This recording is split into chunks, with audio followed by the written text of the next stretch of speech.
All right, guys, here we go. On this episode, I'm going to show you guys how to cook one of my favorite lobster dishes. For most of you, this is going to be a different style of cooking lobster, but it's an absolutely fantastic recipe. Grab your life jackets and hang on, and welcome aboard today's episode.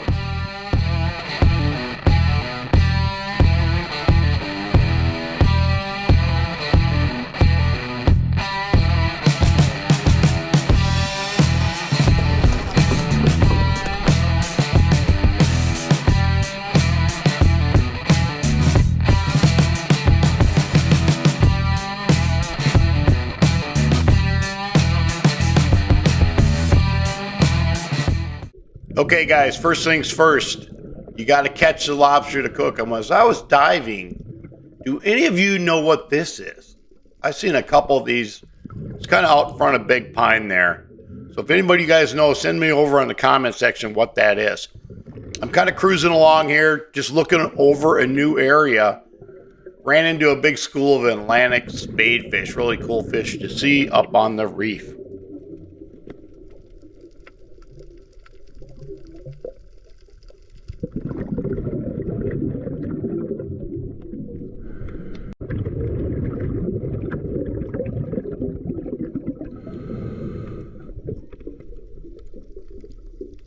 Okay, guys, when you're hunting lobster, you got to get down and look under these ledges. From the top, there's no way you're going to see any antennas, even if you're a couple feet up. But look at all the lobsters in here. What I'm doing there, the end of my tickle stick, you can see where the end of those tickle sticks are bent. I'm holding that up against the lobsters to size check them. All these guys are small here. You'll see I hold the stick up against them. I know how long the end of my stick is, so I know those guys are all small. It saves you a little time when you get into a bunch of them as far as knowing which ones to chase.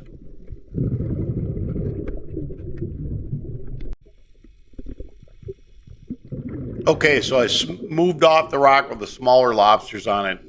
I see another one over there. I got a hogfish burning by. He's a little bit short, otherwise I would have went after him. So when I'm cruising along, guys, and I'm looking for new stuff, I'm not in a ton of lobsters, I like to slide my ring for my tickle stick over the net handle, then I don't lose it. So I see this lobster up underneath there, and he looks like a big one. We can see his antennas are broke there. He was having nothing to do with the net. So he had been either grabbed by somebody before where his antennas got broke off. Decent sized lobster. I spent over 2 minutes trying to get him out of there. He would not come out of that coral head. Once in a while, you're going to run into that. You just got to pick up and move on because he'd already been messed with and he was not having it. So what I did is I went over to a different coral head for a couple minutes looking around. Then I came back. So I could see where he was sitting in there. He must have been hung up underneath before. And I'm just going to tap him out here. Boom. This time he shot out and I got him. But sometimes you got to do that. Just check another piece of structure right near them and then come back at them and they'll settle down after a couple minutes.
All right, guys, so on a normal dive, I will pop up and check the boat location about 3 times.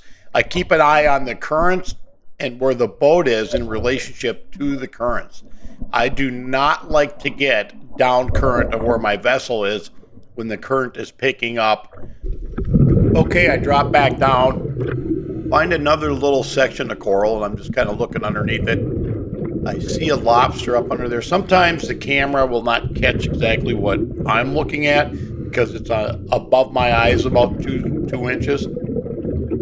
I saw this lobster in there. You can see it looks like he might be a decent one. I had to go southpaw on him there. The camera had switched to a funny angle. That's why it zoomed in. I don't know why that happened, but it did it on a couple of the clips in this video. But I went left-handed there, scooted him out, grabbed him.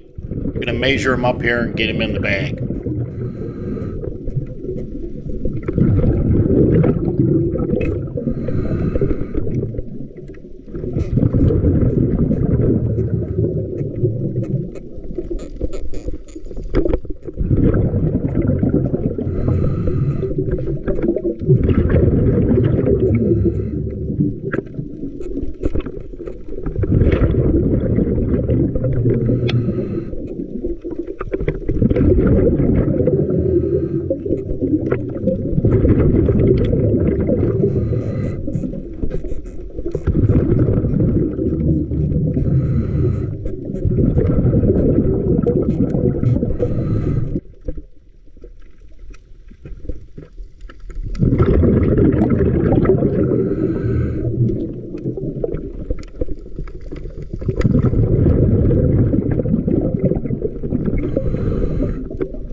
So you can see those few lobsters under that coral head, guys, were small. I'm a little deeper here right now. You can tell by the coloration of the coral on the camera. But I got one lobster kind of poking his head out at me. It's interesting. He's all coated with dust. So he's been sitting up under there. I don't know if he was getting ready to molt or what, but watch the sand come off of him. He'd been in there a little while.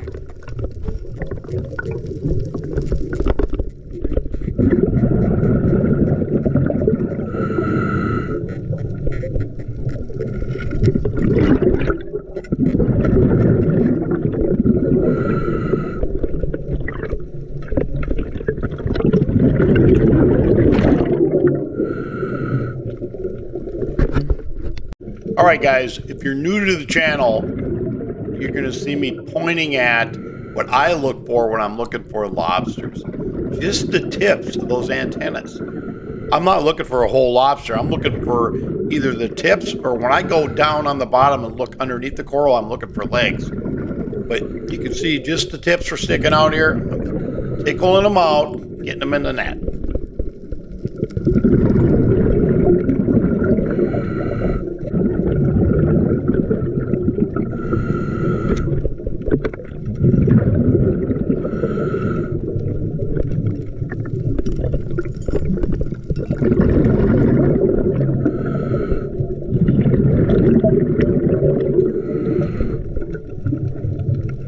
All right, this guy's pretty feisty. He does not want to go into the net.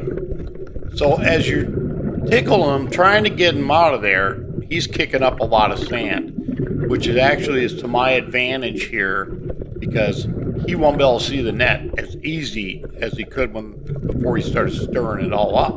So I keep working on him here, bump him, he can't see the net, then I catch him.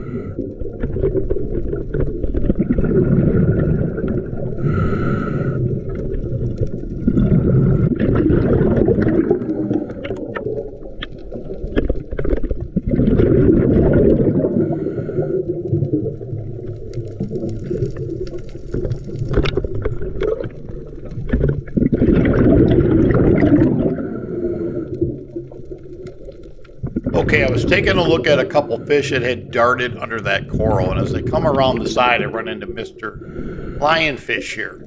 Normally, I carry a pair of scissors, and I'll take them things and cut their spines off. I didn't have them today, but I figured I'd eliminate the lionfish off that section of the reef. I'll tear them up a little bit here, and I'll get some other fish coming in to feed on them, and hopefully that'll start a cycle of fish knowing that they can eat them. All right, so I'm going to clean these lobsters a couple different ways here, guys. Here, the biggest one, I'm going to crack him right in half. Upper than hell. Whack it. Need a cheater bar. There. Need a little cheater action going on with him. So, the rest of the tail should just cut right through.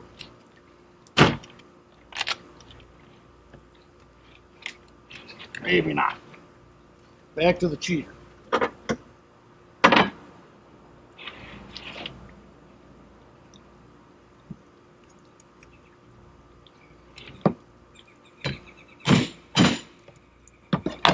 Should give him enough to crack him open. There we go. Okay, if you're going to do a whole lobster like this, I held the knife a little bit to one side where the vein was not getting cut through.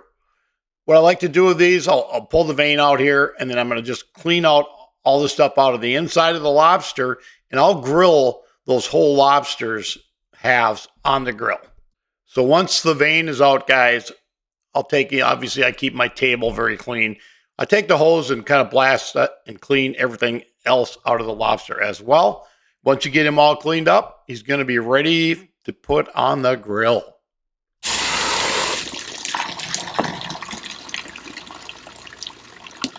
I have got one pile of mangroves down here just tearing that up right now. So the remaining 5, I'm not going to use the big knife. We're going to go traditional lobster cleaning here.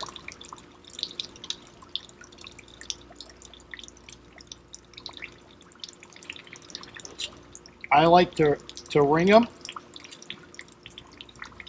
by cutting them versus by twisting them. You get about another inch of meat out when you do it that way, I think.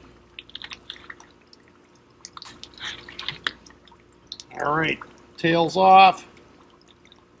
Use the antenna backwards. You can see the barbs lead out forward into the anal vent and pull it out. And the mangroves didn't even have time to, it was in the water 5 seconds, one of them was on it.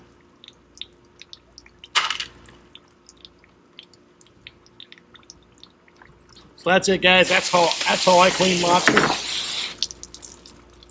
All right, guys, here we go. Tonight I'm making a really cool dish. I've got it started a little bit, bringing the in on it. It's pasta. We're going Lobster Fra Diavolo. So what I did here, I've got 1/4 of an onion, 4 cloves of garlic, and 1/2 of a jalapeno that I've browned up.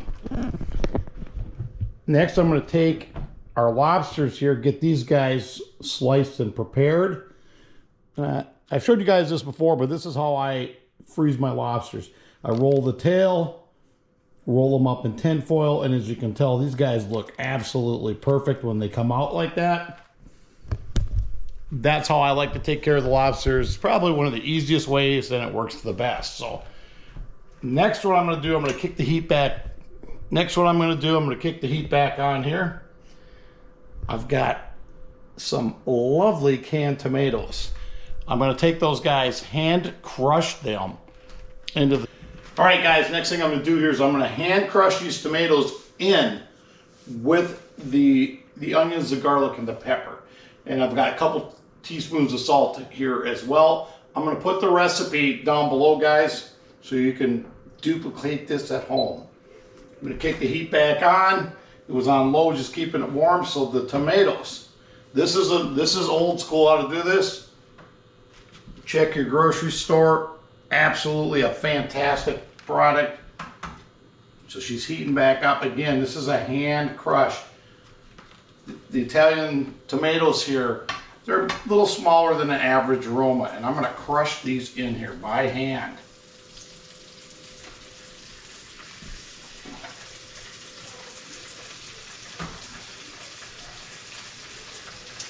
Whoops, it's a little messy, but that way you get the right consistency versus burning them through the blender or something. Next thing I'm going to do, I'm going to show you how I like to prepare the lobster. 2 knives. I have a real heavy kitchen knife that's getting business done, and the fillet knife. So with your heavy kitchen knife, you're going to want to crack the lobsters in half. And I do mean crack it, or split it down the middle like that. If I was going to grill them, I'd do this the same way as I'm doing it now, but I would lay the lobster back in the shell after I do this next step here. But for this dish, we're not going to lay it back in the shell. So I'm peeling the lobster right out. I've got the pasta sauce right now. It's over here cooking really slow. I'm going to boil the lobster, or cook the lobster shells in there for a while for a lot of added extra flavor. So when you pull your lobster out, this is the exoskeleton on the lobster. It's very stretchy, and depending on where the lobster is in its molting stage or phase, it can be very thick or very thin. What most people don't like about the Florida or the warm water lobster like this, the spinies, is the fact that that's a little chewy. So I always fillet it off. I got each half the lobster. That's what I use the fillet knife for. We're going to work that off of there. Holding the knife flat, just getting on top of it. Boom, right there. A little more trim right here. It actually, to me, it actually makes the lobster twice as good eating as normal. So that's your rubbery membrane known as the exoskeleton here. You can see I'm pulling pretty hard on it to get it to break, and it's spongy. It's rubbery is the appropriate terminology. So with that, I'm going to fillet that off, take my lobster, and you can see like the lobster kind of has these individual chunks of meat here. I'm going to just slice it up kind of down the middle of those, and then it's going to go into the pasta. So I'm going to knock this guy out here. All right, guys, the pasta is simmering right now. What I'm going to do with it is I'm going to let this simmer. You can see the lobster shells in there. I'm going to let it simmer with the shells in there to add a lot of extra flavor. At a low simmer like this for, I'm going to go 20 minutes, half hour. You want to just keep an eye on how thick the sauce is. It's nice and thin right now. We want to reduce the moisture a little bit in it. But by simmering them shells in there for a while, that's just going to add a lot of flavor, a lot of pop. The rest of the lobster's all diced up right here. I've got the lid on it right now so that keeps the moisture content right kind of where I want it. But you can see around the edges the sauce is kind of cooked down, I'd say 25% or so. So what I'm looking for is the thickness of the sauce. It's just about there. So I've got the water warming. I'm going to add some kosher salt in with the water to get it heated up for the pot. Next thing I'm going to do is we got a few more minutes before that gets thick enough. I'm going to grate up a little Parmigiano here. So I'm going to have that ready. That's getting thick. The water, as soon as that starts boiling, I'm going to give it about 2-3 minutes. Get that boiling, then I'll dump the pasta, and we'll be about 11 minutes out.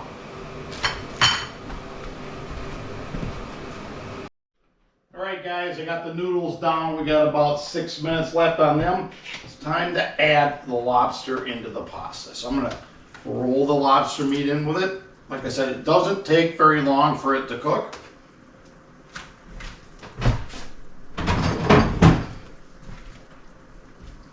Kind of separate it out, get it stewing in your pasta sauce. You can see the sauce is really, it's about half as much sauce as it when I first put the tomatoes in the pan, which is about where you want it. It's kind of got a little thickness to it now. I'm also going to pull the shells out of there. If you don't like grabbing hot things, you use a utensil. It's a little warm. Probably about 200 degrees, I'm guessing, a little toasty. So we'll get the lobster shells out here.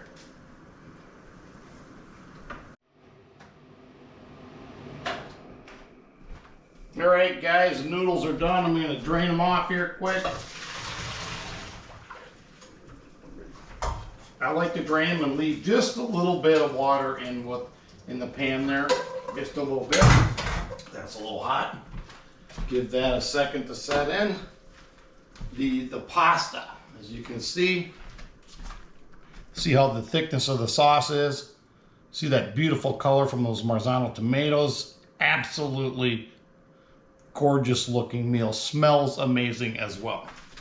So we're going to just give the noodles. Typically what I like to do is I like the pasta to sit a couple, 3 minutes so the sauce can soak into the noodles. I'm going to do a quick test here, see where we're at.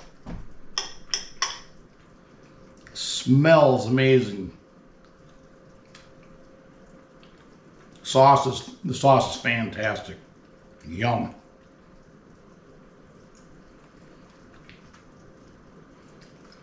Amazing. The lobster's got an absolutely great flavor to it. It adheres well to that sauce. It's done perfectly. You don't want it in there too long. Like I said, about 5 minutes time is probably about correct with it. I'm going to let this finish setting up and we're going to finish dinner. Tonight's mandatory cocktail, we're having a little red wine to go with the red sauce. What is it, Dow? A little Cabernet Sauvignon. So this is Captain Matt, Marathon Sport Fishing. If you guys have not had a chance yet, please smash the subscribe button. I got about 20, 30,000 of you watching the videos every month and about 4,000 subscribers just under. So please hit that subscribe button. If you have any questions or comments on today's video, please give me a shout out in the comment section. You guys know I answer all my comments. Captain Matt, Marathon Sport Fishing.